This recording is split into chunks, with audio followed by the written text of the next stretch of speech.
ବଦ୍ରିନାଥ ନାରାୟଣଙ୍କର ଏହି ମନ୍ଦିର ବଦ୍ରିନାଥ ଧାମରେ ଏଇଥିପାଇଁ ପରିଚିତ ଯେ ଏଠାରେ ଏକ ଜଙ୍ଗଲି ବେରୀ ବା ଏମିତି କୁହାଯାଏ ବରକୋଳି, ଯାହାକୁ ସେଠାକାର ଭାଷାରେ ବଦ୍ରି କୁହାଯାଏ ଏବଂ ଏହି ଅଞ୍ଚଳକୁ ବଦ୍ରିନାଥ ନାମରେ ଲୋକେ ଜାଣିଥାନ୍ତି। ବଦ୍ରିନାଥରେ ଭଗବାନ ବିଷ୍ଣୁଙ୍କର ଅତି ବିଶାଳ ମନ୍ଦିର ଦେଖିବାକୁ ମିଳିଥାଏ। ମନ୍ଦିର ସହ ଏହାର ପ୍ରାକୃତିକ ସୌନ୍ଦର୍ଯ୍ୟ ମଧ୍ୟ ଅତୀବ ରମଣୀୟ।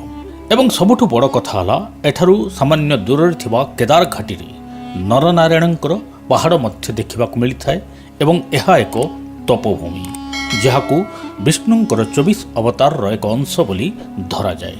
କେଦାରନାଥଙ୍କ ଦର୍ଶନ ପରେ ନରନାରାୟଣ ପର୍ବତର ଦର୍ଶନ ମଧ୍ୟ ମୁଖ୍ୟ ଦେଇଥାଏ।